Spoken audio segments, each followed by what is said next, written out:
A cry in the night. The wind howled through the narrow alleyways, whipping loose newspapers and plastic bags into a chaotic dance. The city streets, once alive with the hustle and bustle of people, now stood silent under the dim glow of flickering streetlights. It was late, far too late for anyone to be out alone, especially a child. 12-year-old Daniel Carter hunched his shoulders against the cold, stuffing his hands deep into the pockets of his oversized hoodie. He had stayed out later than he should have, and he knew his grandmother would be worried.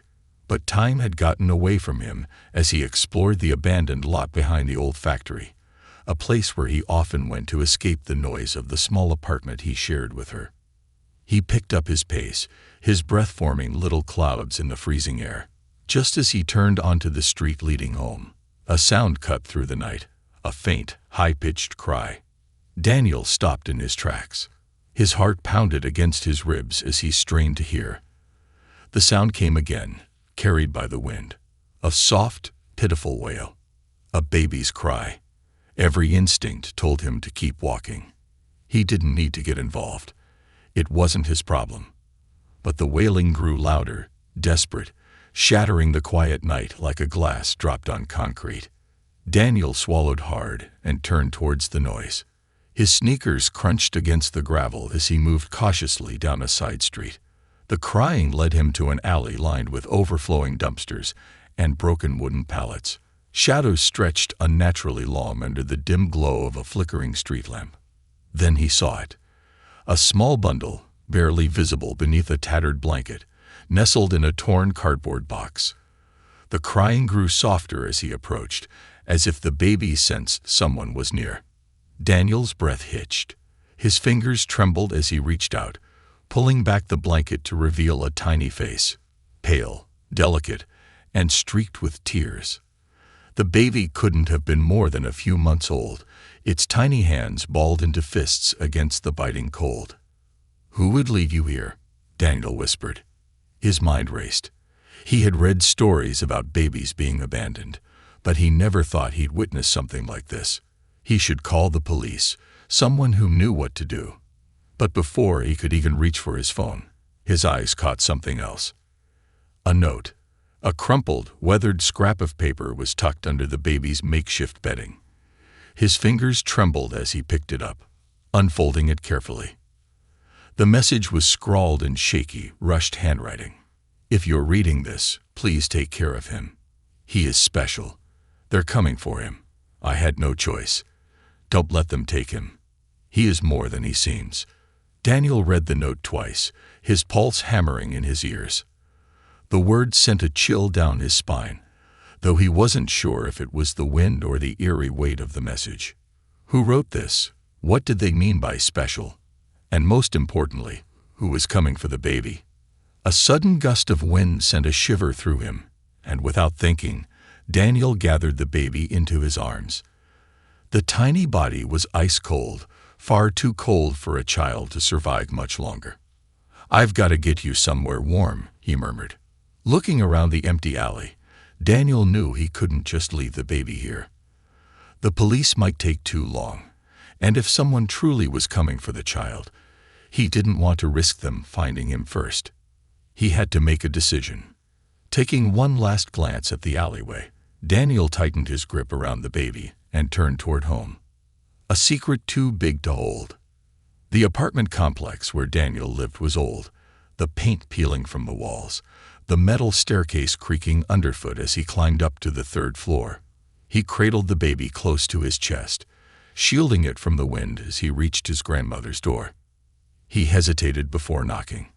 How was he going to explain this? She would flip out, no doubt about it. But what choice did he have? He couldn't just pretend he never saw the baby. And that note, what did it mean? What if someone dangerous really was looking for the child? Daniel sucked in a breath and knocked. A few moments later, the door swung open to reveal his grandmother, Mrs. Carter, wrapped in a thick robe. Her graying hair was pulled into a loose bun, and her eyes were sharp despite the late hour. "Daniel Carter," she scolded, hands on her hips. "Do you know what time it is?" Her voice cut off as her gaze dropped to the small bundle in his arms. "Daniel," she said slowly, her voice now laced with worry. "What is that?" Daniel bit his lip.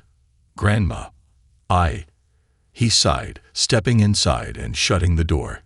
He carefully unwrapped the blanket, revealing the baby's tiny face. The infant stirred slightly, making soft noises of discomfort. His grandmother gasped.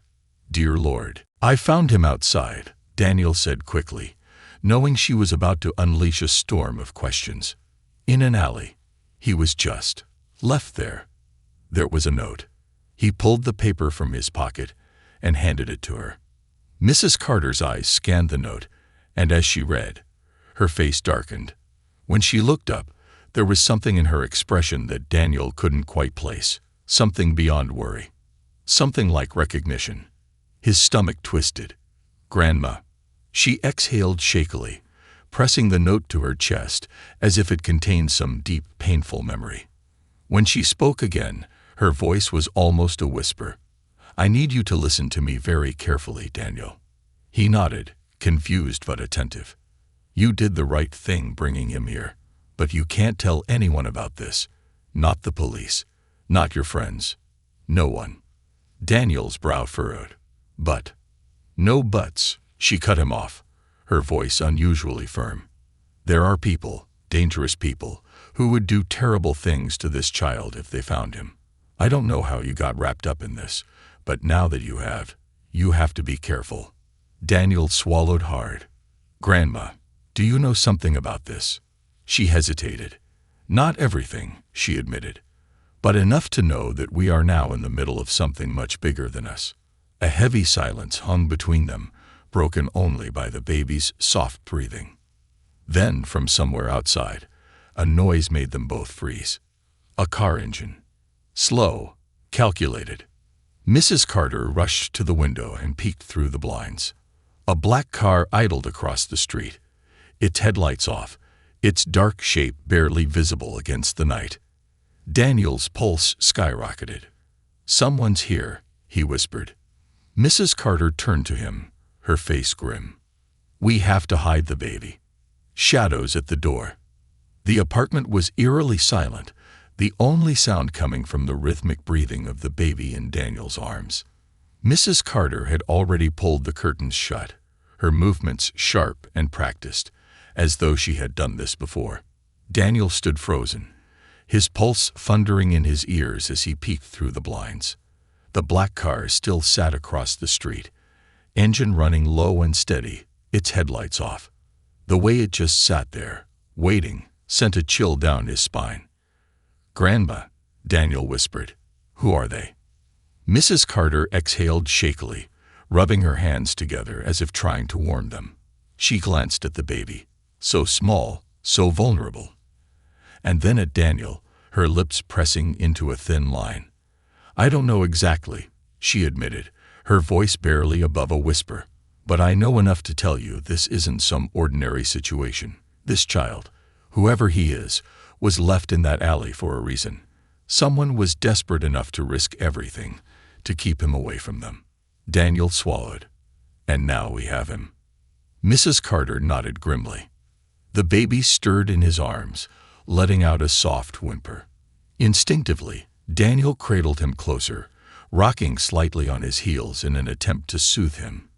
He had never held a baby before, but something about the way the infant nestled against him felt natural. A small hand curled around his hoodie string, gripping it tightly. Daniel's chest tightened. "They're not moving yet," he murmured, keeping one eye on the car. "What do we do?" Mrs. Carter bit her lip in thought, then nodded toward the hallway. "Go to my room. There's a wooden chest at the foot of the bed. Open it and grab the silver box inside." Daniel hesitated. "Silver box?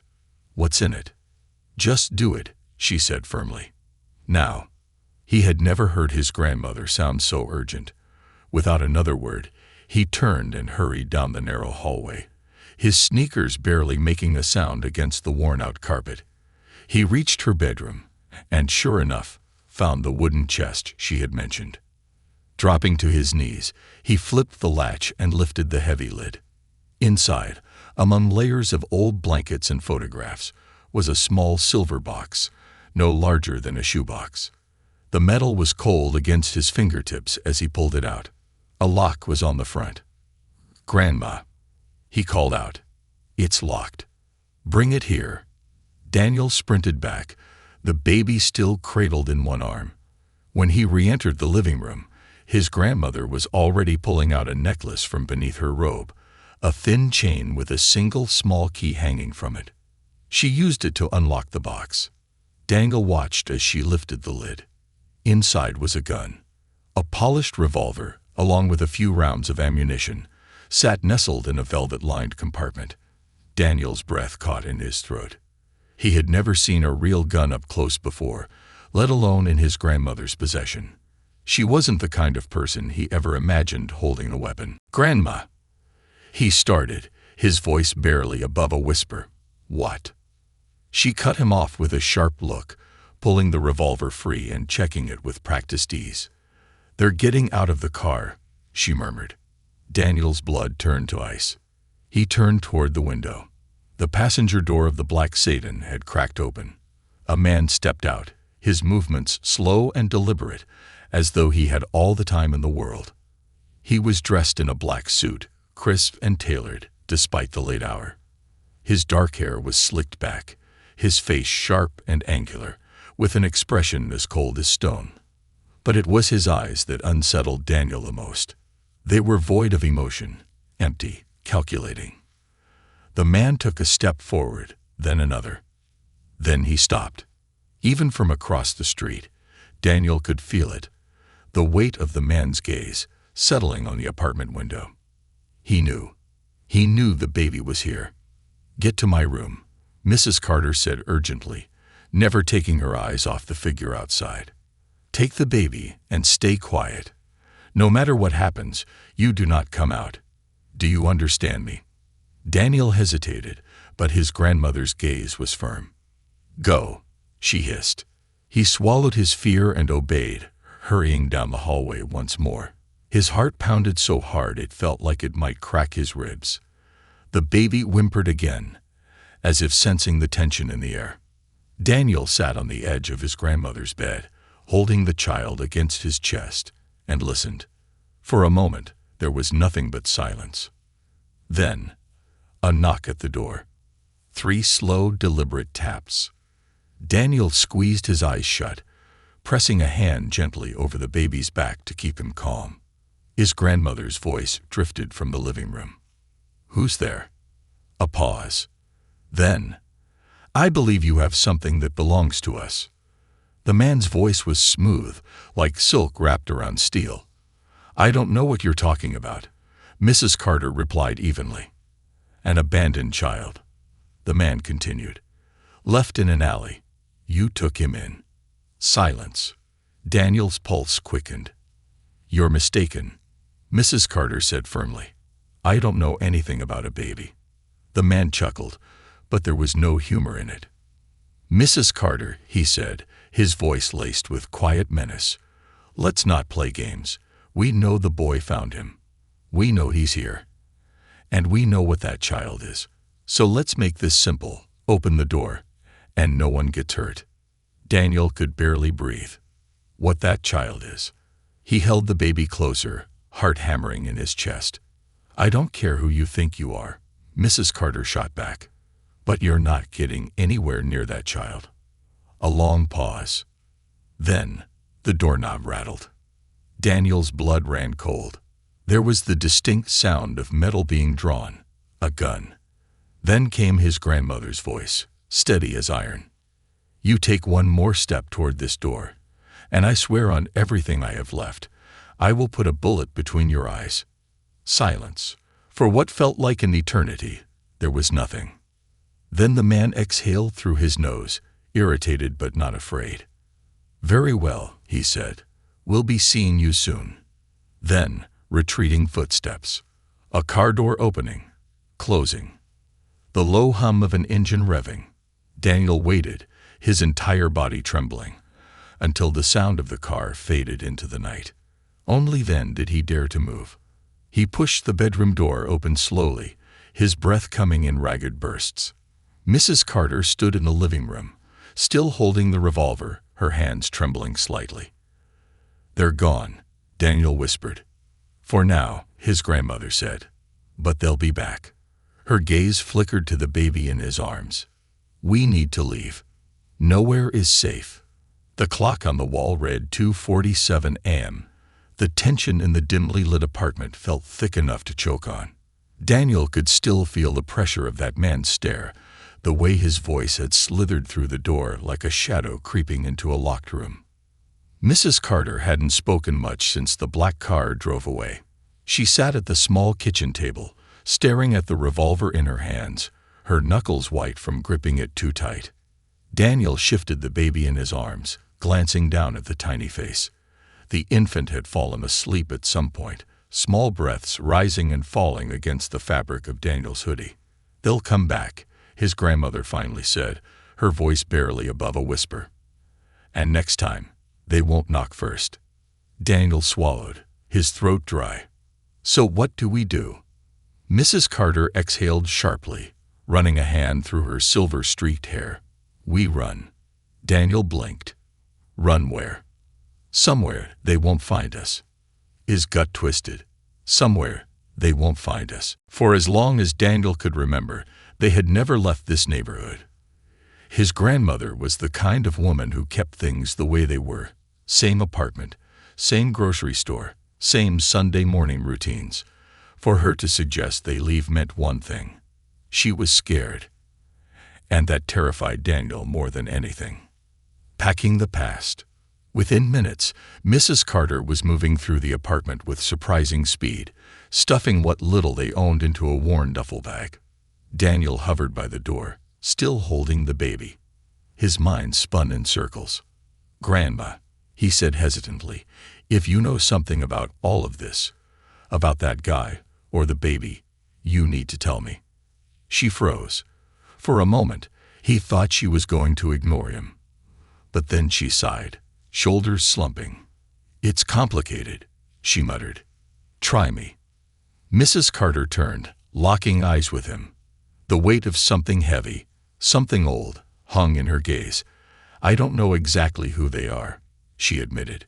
"But I know they aren't just some random thugs looking for an abandoned child." Daniel frowned. "Then what are they?"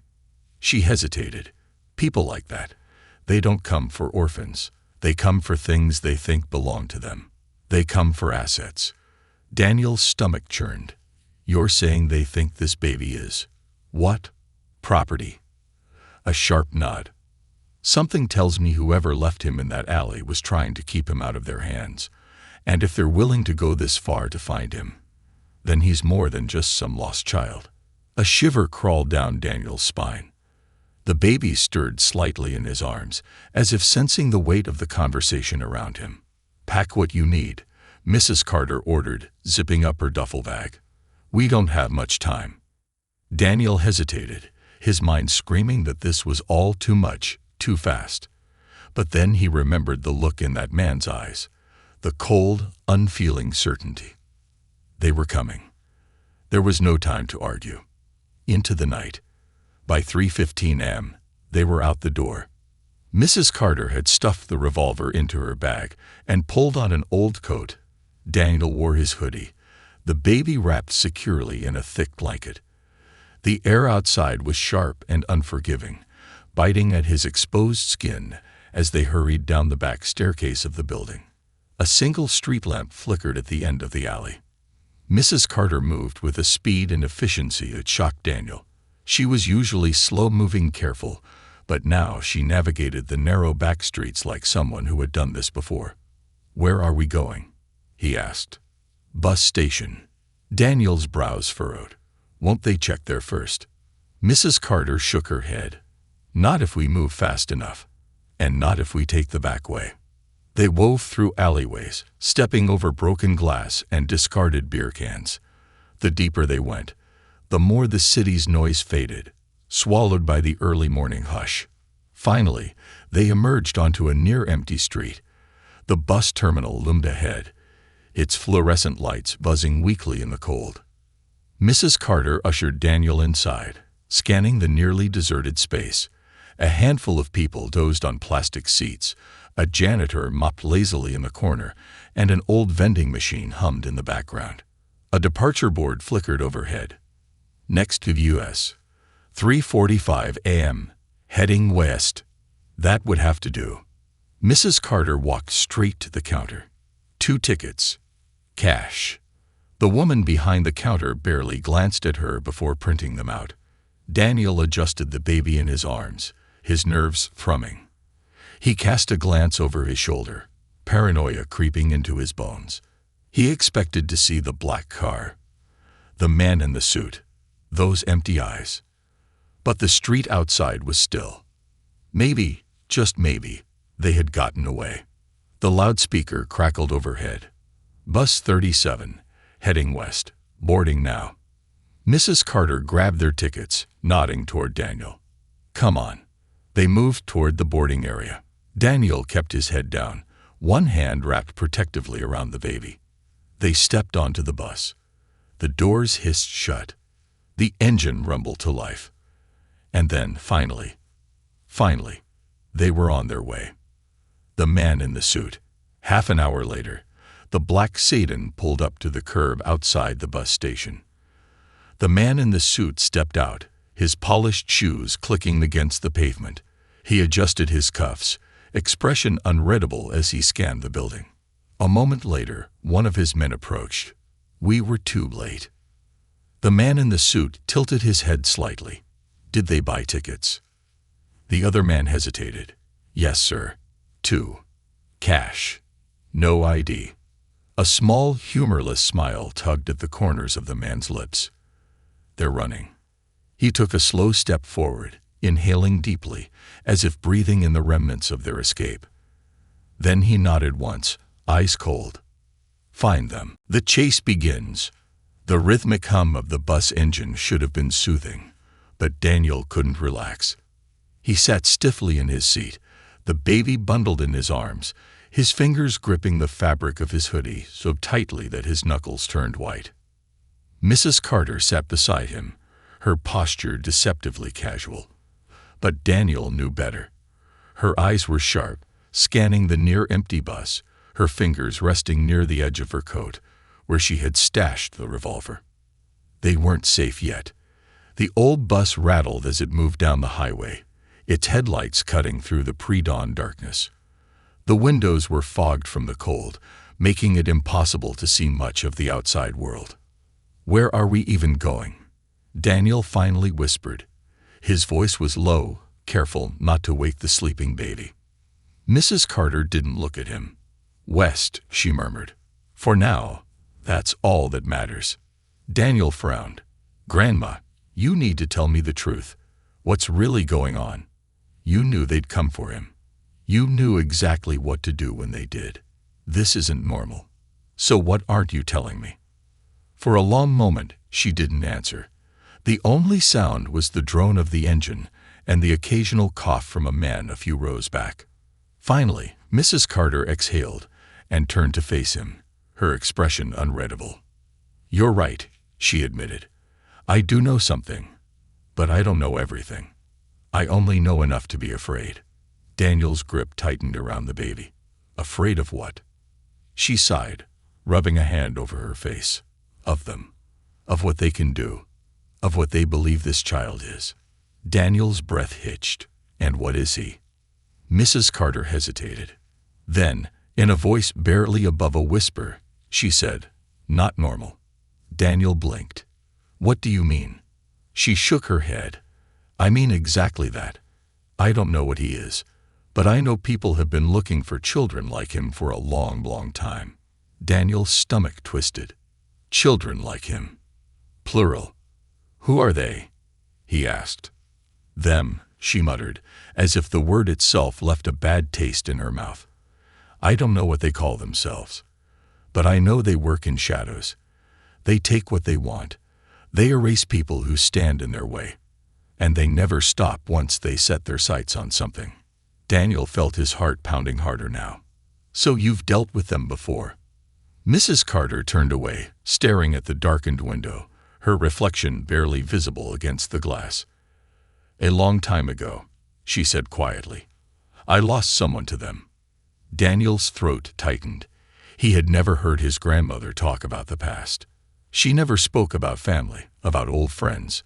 He had always assumed it was because of bad memories. Now he wondered if it was because those people were gone. "You mean someone in our family?" he asked carefully. She didn't answer. And that silence was answer enough. The bus ride ends. The bus rumbled down the highway, its headlights flickering as it hit bumps in the road. Daniel sat tensely, staring out the foggy window, watching the darkness blur past. The baby stirred slightly in his arms, letting out a small sigh before settling again. For a while, everything was quiet. Then the bus slowed. Daniel looked up as the driver leaned toward his microphone. "Rest stop ahead," the man announced.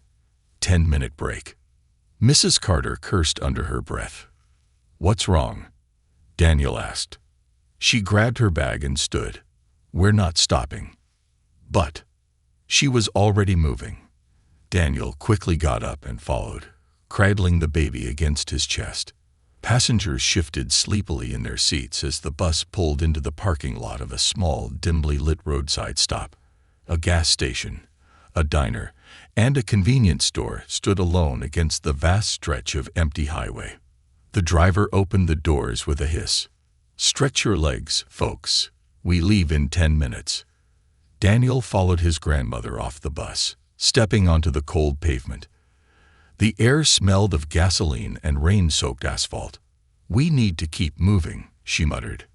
"But we're in the middle of nowhere," Daniel protested. "Exactly." She grabbed his arm and steered him toward the back of the bus stop. "No cameras, no records of us getting off here." Daniel glanced over his shoulder. A few passengers were stepping off the bus, yawning and stretching. None of them seemed to pay attention to him or his grandmother. "Good." Then, from the corner of his eye, movement. Daniel's breath caught. A black sedan was parked at the far edge of the lot. His stomach flipped. "Grandma," he whispered urgently. She saw it too. Her grip on his arm tightened. "Move," she ordered. She pulled him toward the shadows, weaving between parked cars and moving fast. Daniel struggled to keep up, his arms tightening around the baby, trying not to jostle him. Behind them, the doors of the black sedan opened. Daniel's chest tightened. They were here. Mrs. Carter led them behind the diner, pressing Daniel against the cold brick wall. "Don't make a sound," she whispered. Footsteps echoed across the lot. Daniel barely dared to breathe. Then, a voice. "Spread out," the man commanded. "They're here." Daniel's pulse roared in his ears. His grandmother met his eyes, her expression sharp and unyielding. Then, without a word, she pulled the revolver from her coat. A dangerous plan. Daniel wanted to run.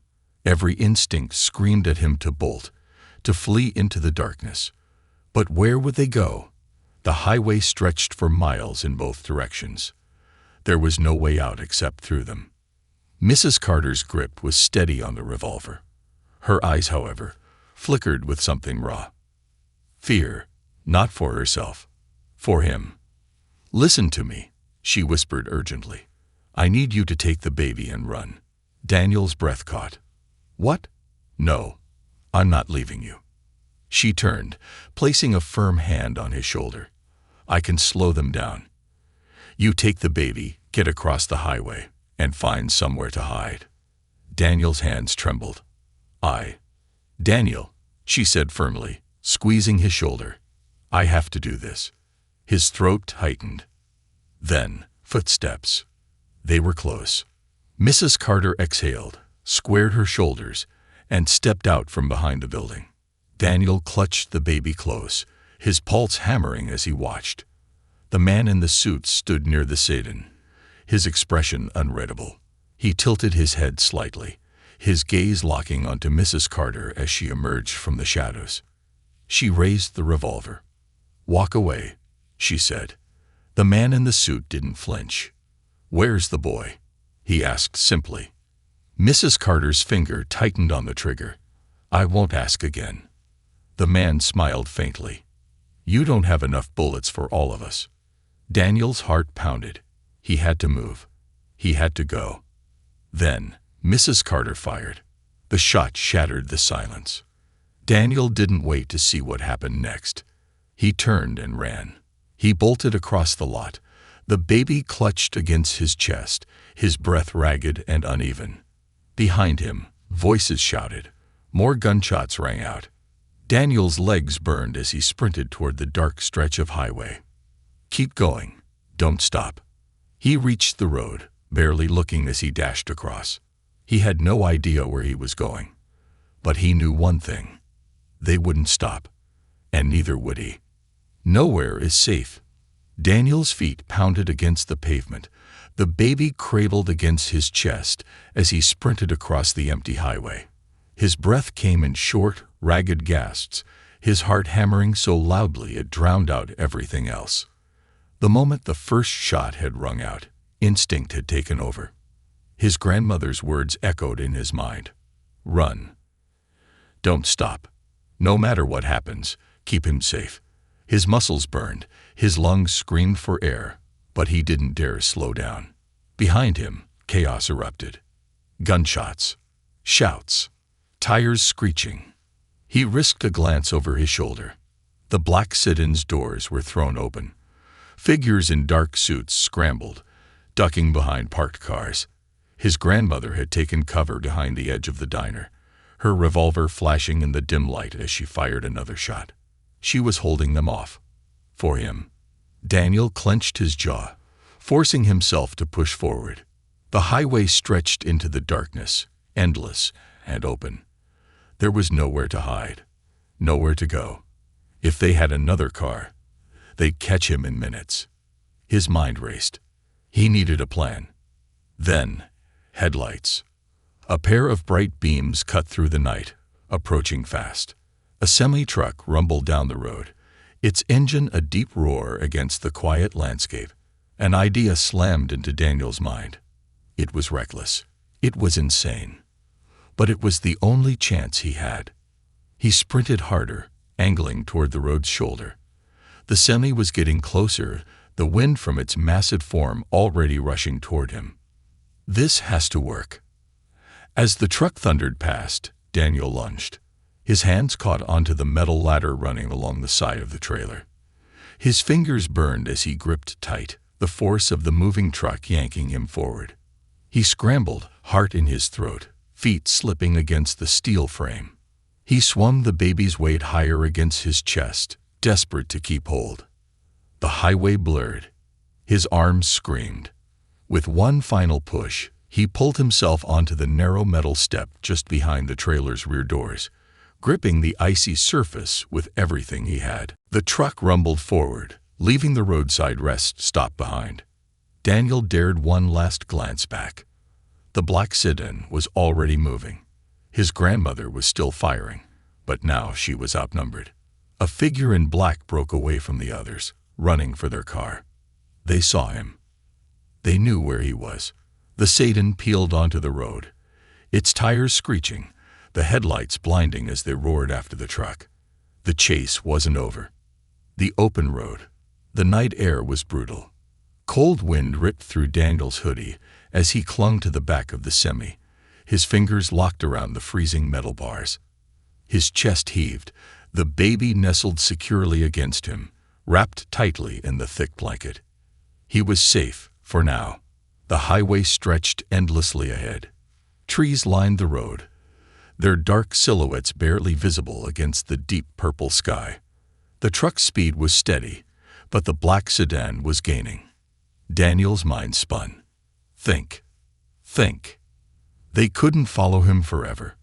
The truck would eventually slow down, maybe stop at another station. They would be waiting. He had to get off before then. But how? If he jumped, he'd risk injury, or worse, dropping the baby. He scanned the road ahead. Up in the distance, a bridge loomed over the highway, a dark outline against the sky. Beneath it, train tracks stretched into the wilderness. A new plan formed in his mind. A dangerous plan. The truck rumbled toward the bridge. The sedan was right behind them now, its headlights slicing through the dark like daggers. Daniel gritted his teeth. Timing has to be perfect. 30 seconds. The bridge was closer now. 20 seconds. The sedan veered slightly, trying to move up alongside the truck. 15 seconds. The train tracks below were barely visible, shrouded in shadow. 10 seconds. Daniel braced himself, tightening his grip around the baby. 5, 4, 3. He jumped. The world tilted. Wind rushed past him. For a terrifying moment, there was nothing. Then, impact. He hit the sloped embankment beside the train tracks, rolling as he struck the ground. His arms locked protectively around the baby, absorbing the brunt of the fall. Dirt and gravel scraped his skin. His breath was knocked from his lungs. His heart threatened to explode from his chest. Pain lanced through his side, but he ignored it. They were alive. That was all that mattered. The hunt continues. Daniel lay still, gasping for breath, the baby stirring weakly in his arms. The blanket had loosened slightly, revealing the infant's tiny face. He was awake and staring directly at Daniel. Daniel's chest tightened. The baby's eyes were a piercing shade of gold. Unnatural, almost glowing. A shiver ran down Daniel's spine. "What are you?" A roar of an engine snapped him back to reality. The sedan skidded to a stop on the overpass. Doors slammed. Figures moved above, silhouetted against the night sky. Daniel didn't wait. Ignoring the pain in his ribs, he pushed himself up and ran. The train tracks stretched into the darkness, disappearing into the distance. There was no other way out. Behind him, voices shouted. Then, footsteps. They were coming. Daniel clenched his jaw, holding the baby tighter against him. "I don't know who you are. I don't know why they want you. But I promise you this. I won't let them take you." His feet pounded against the gravel, the sound of pursuit close behind. The chase wasn't over. It had just begun. Nowhere left to run. Daniel ran. His feet pounded against the gravel lining the train tracks, each step sending sharp jolts of pain through his body. His ribs ached from the fall. His arms burned from holding the baby so tightly, but he didn't dare slow down. Behind him, voices shouted in the night. "Find him. Check the embankment. Don't let him get away." The men in the black sedan were closing in. He could hear the crunch of boots against gravel, the snap of twigs breaking under hurried footsteps. And worst of all, they weren't panicking. They weren't screaming orders like normal people would. They were calm, calculated. They had done this before. Daniel swallowed hard, forcing his legs to keep moving. The train tracks stretched endlessly ahead, disappearing into the darkness. Trees lined either side, their bare branches reaching toward the sky like skeletal fingers. The baby in his arms stirred, making a soft, whimpering sound. Daniel's heart pounded even harder. Please don't cry.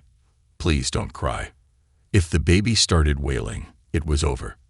Up ahead, a wooden trestle bridge loomed. The old structure spanned a deep ravine, its planks worn from time and weather. There was no handrail, no safety net. Daniel's breath hitched. It was a dead end. He skidded to a stop just before the bridge, chest heaving, eyes darting wildly for another way out. To the left, steep embankment, thick with tangled underbrush. No time. To the right, a sheer drop into the darkness below. Instant death. Behind him, the men, getting closer. A flashlight beam sliced through the darkness, sweeping across the train tracks. Daniel ducked low, pressing himself into the shadows. His heart slammed against his ribs. His mind screamed at him to move, but he couldn't go forward. Think, think, think. Then, a distant rumble. Daniel's breath caught. The faintest light flickered against the horizon. A train. coming fast. His pulse skyrocketed. If he could get onto that train. He turned to the bridge. It was narrow, barely wide enough for a single track. The train would thunder across at full speed, leaving no room for error. One wrong step, and he'd be crushed. 1 second too late, and he'd be stranded. He took a shaky breath. There was no other choice. Crossing the line, Daniel sprinted onto the bridge. The wood beneath him creaked with every step, old planks bending under his weight. He kept his eyes forward, forcing himself not to look down at the abyss below. The train's horn blared in the distance. It was coming fast. His fingers curled around the baby's blanket, shielding him from the biting wind as he pushed forward. Halfway across, the wooden beams trembled. Behind him, voices shouted, "There he is." Stop. Daniel didn't stop. He couldn't. The train's headlights grew brighter. The iron rails beneath his feet vibrated. He ran faster. The train's horn blasted again, deafeningly close now. Then, gunfire. A bullet whizzed past his ear, so close that he felt the heat of it. Daniel ducked instinctively, nearly slipping. His arms tightened around the baby as his balance wavered. No, no, no. Another shot. Sparks flew as the bullet struck the metal track inches from his foot. The men weren't just chasing him anymore. They were trying to end this.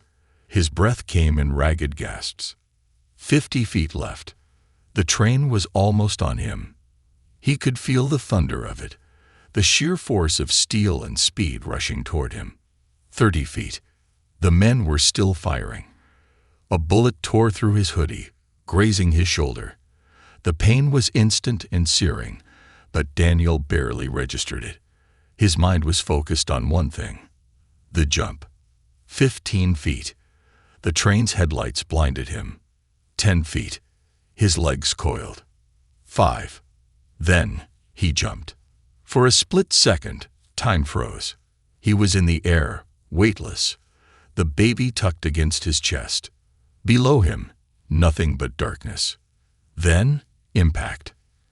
Daniel hit the train's rooftop with a bone-jarring thud. His arms screamed from the impact.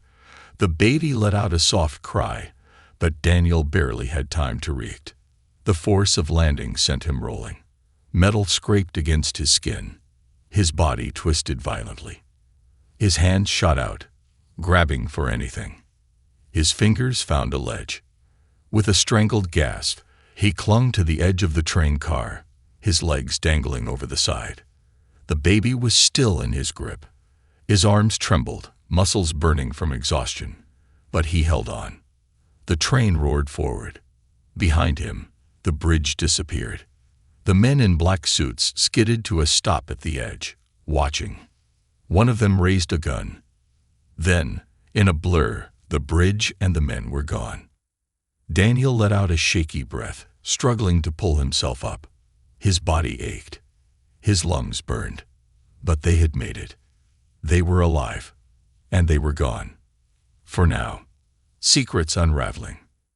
Daniel didn't know how long he lay there, stretched across the top of the train, staring up at the night sky. His breath came in uneven gulps, his limbs trembling from exhaustion and adrenaline. The baby was safe. He had done it. But they weren't free yet. Not even close. A sharp pain flared in his shoulder where the bullet had grazed him. He hissed softly, shifting his weight to check the wound. Bleeding, but not deep. He'd survive. The train rumbled beneath him, speeding through the countryside. They were miles away now, the black Sidon, and the men nothing but distant memories swallowed by the night. But Daniel knew the truth. They weren't finished. Those men weren't ordinary criminals. They hadn't reacted like normal people would. They hadn't panicked when he escaped. They had expected him to. They had expected to chase him. And that meant one terrifying thing. This wasn't over. He glanced down at the baby nestled in his arms, his small face illuminated by the moonlight. He was awake, watching Daniel with those strange golden eyes. Daniel's stomach twisted. "Who are you?" For a long moment, The baby simply stared back. Then he smiled. A small, knowing smile. And in that moment, Daniel felt something shift. A deep, undeniable certainty settled in his chest. This child wasn't ordinary. This child wasn't helpless. And whoever those men were, they weren't just chasing a baby. They were chasing something far more dangerous. Something that had the power to change everything. The child of secrets. The rhythmic clatter of the train against the tracks filled the night air, a steady drumbeat beneath Daniel's aching body. The wind roared past, tugging at his hoodie, biting into his skin. Every muscle burned from the jump, from the chase, from the weight of what had just happened. And yet, despite everything, the baby in his arms was smiling. Daniel stared at him, his breath still ragged, heart still hammering against his ribs. How can you be smiling right now? The child blinked up at him, his golden eyes shining in the moonlight. Daniel's stomach twisted. No baby had eyes like that. It wasn't just their color, it was something deeper. A light that seemed to burn inside them. Something unnatural, something other. A shiver crawled down Daniel's spine. Who was he holding? The wind howled, cutting through the night. Daniel forced himself to sit up, still cradling the baby close. He was on the roof of the train car, the metal cold and slick beneath him. The train hurtled through the darkness, moving too fast for him to jump off safely. For now, he was stuck here. He turned his gaze toward the tracks ahead. The train stretched forward, disappearing into the night, its steel carriages rattling through the vast countryside. Trees blurred past on either side, shadowy silhouettes against the starlit sky. For the first time since this nightmare began, there was no immediate danger. No men in black suits, no gunfire, no threats lurking around the next corner. But Daniel knew better. They weren't safe. Not yet. Those men weren't going to stop. And Daniel didn't even know why. His mind raced back to his grandmother. Was she okay? She had stayed behind, buying him time, facing down those men alone. Had she escaped? Had they taken her? His throat tightened. I'll go back for her. As soon as I can. But first, he had to figure out what was going on. His eyes dropped back to the baby, now settled snugly in his arms, his tiny hands curled against the fabric of Daniel's hoodie. Who are you? Daniel murmured. The baby didn't answer. Of course not. But those eyes, those golden, glowing eyes, told him that there was more to this child than he could possibly understand. And whatever it was, people were willing to kill for it. The watcher in the dark. Hours passed. Daniel stayed low, bracing himself against the wind. The train never slowed, carrying them deeper into the countryside, away from the city, away from the life he had known. He had no idea where they were going. But for now, that didn't matter. What mattered was that they were alive.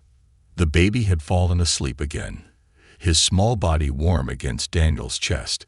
The exhaustion of the night caught up to him, his limbs heavy, his eyes burning from lack of sleep. But he couldn't rest. Not yet. Something felt wrong. A prickling sensation crawled up Daniel's spine. He wasn't alone.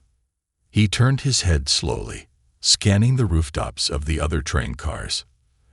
And then he saw it.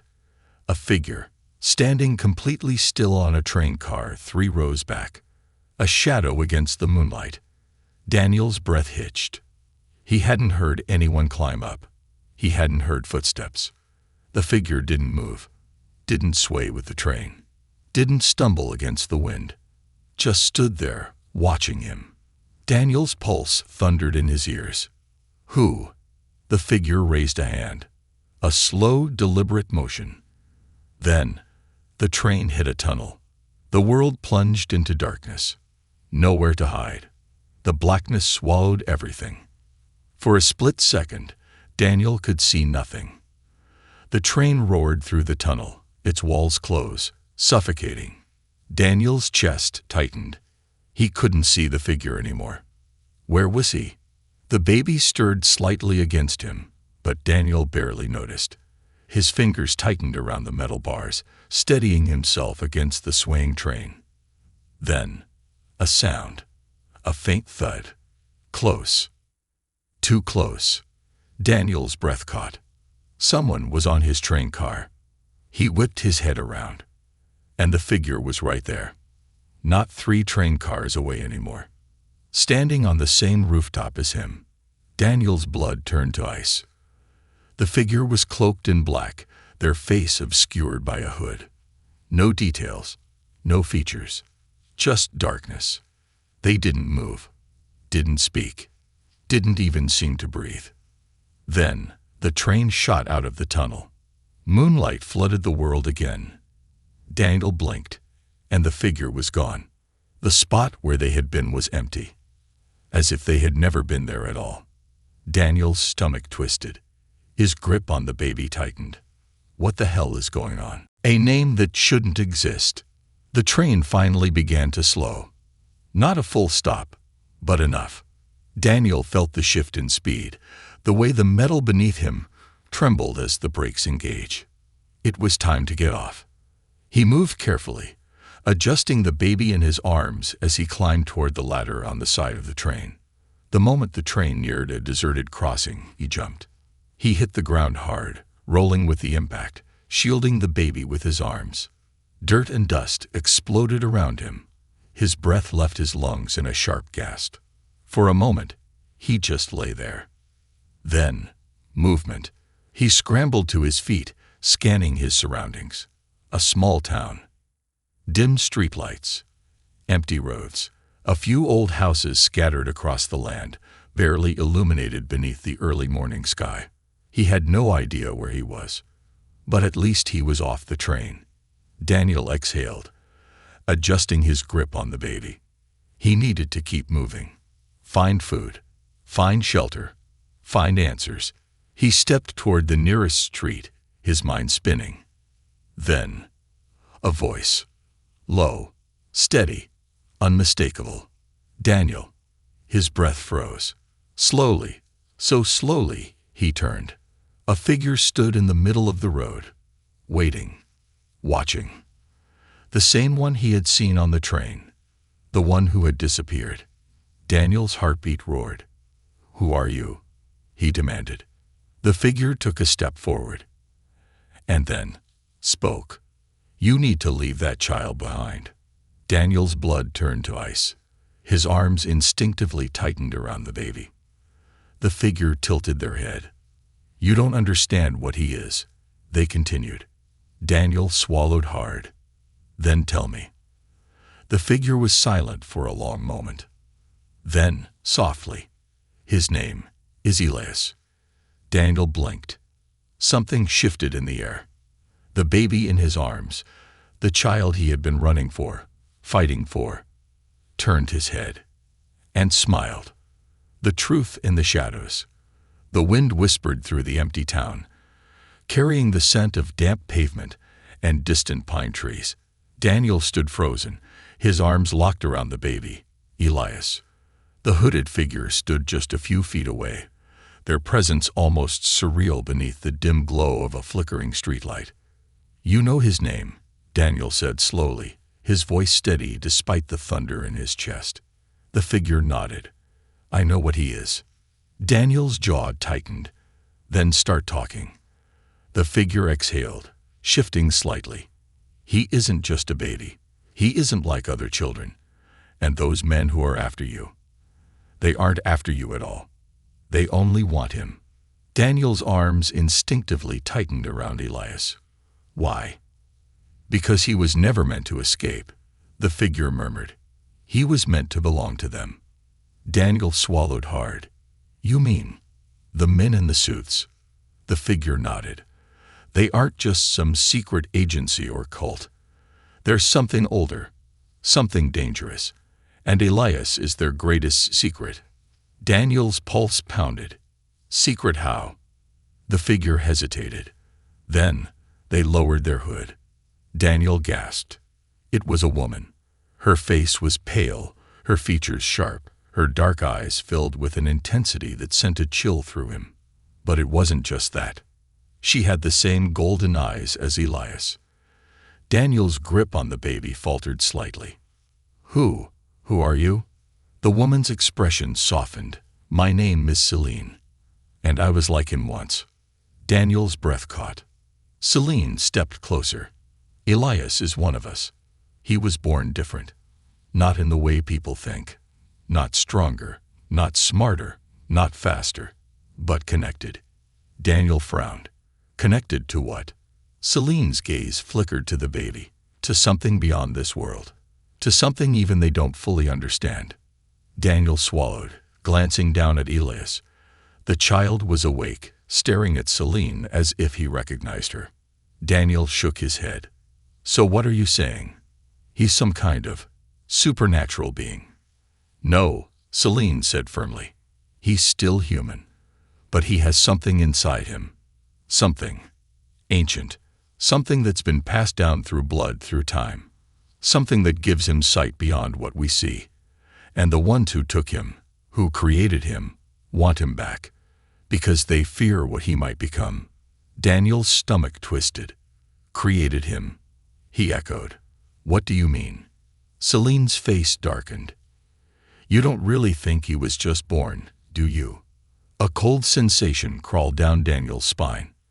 The people chasing you, the ones in suits, they've been doing this for decades. Finding children like Elias. Experimenting. Studying. Controlling. Daniel's breath hitched. Then, that note. He is special. They're coming for him. I had no choice. Celine nodded grimly. Whoever left him in that alley, whoever tried to save him, knew exactly what he was. And they knew it was only a matter of time before the organization found him again. Daniel's hands trembled. So what do I do? He whispered. Celine studied him for a moment. You have two choices. Daniel's heart pounded. You can run, she said. Keep moving. Try to hide. But they will find you. Maybe not tomorrow. Maybe not next week. But eventually they will. Daniel swallowed hard. And the second choice. Celine's golden eyes gleamed. You fight. Daniel blinked. How? Celine's lips curved into a slight, knowing smile. Let me show you. The final choice. Hours later, dawn began to break over the horizon. The small town remained quiet, unaware of the battle about to unfold. Daniel stood in an abandoned parking lot, staring at the baby in his arms. Elias. Celine stood beside him, her posture calm but ready. You're sure about this? Daniel asked, voice rough with exhaustion. Celine nodded. If you leave, they'll never stop hunting you. But if we end it here, if we take them down, Elias will finally be safe. Daniel inhaled deeply, forcing the tension from his chest. He wasn't just some scared kid anymore. He had seen too much, lost too much. If they wanted Elias, they'd have to go through him first. A low rumble echoed in the distance. Headlights flickered along the road. A black sit-in. Celine's eyes sharpened. They're here. Daniel stepped forward, holding Elias close. The car slowed. The doors opened. The men in suits emerged. The leader, the same man who had knocked on his grandmother's door, stepped toward them, his face unreadable. Give us the child, he said simply. Daniel's jaw clenched. No. The man sighed, tilting his head. You don't know what you're dealing with, boy. Daniel's grip tightened. Celine stepped beside him. We know more than you think, she said. The man's lips twitched. Then you know you can't win. Celine's golden eyes flashed. Watch us. Then, chaos. Celine moved first. In a blur, she was on them. Silent. Lethal. Precise. She grabbed the nearest agent, twisting his wrist with an unnatural strength before slamming him to the ground. The others rushed forward, but Daniel was ready. He dodged the first swing, using his weight to throw the attacker off balance. The man stumbled, just enough for Daniel to kick his legs out from under him. Gunfire split the air. Daniel spun, heart hammering, but Celine was already there. With inhuman speed, she snatched the gun from the agent's hand, turning it on him in one fluid motion. A single shot, clean, precise. One of the men fell. The leader stepped back, watching, calculating. Daniel's breath came fast. For the first time, the man in the suit looked unsure. "This isn't over," the man murmured. Celine's voice was cold. "Yes, it is." Then, a flash of light. Celine raised her hand. For the first time, Daniel felt it. A deep, thrumming force in the air, like static before a storm, like the universe itself holding its breath. Then, the men were gone, vanished, as if they had never been there. Silence fell over the lot. Daniel stood stunned. Celine turned to him, her expression unreadable. "They won't come back," she said simply. Daniel stared.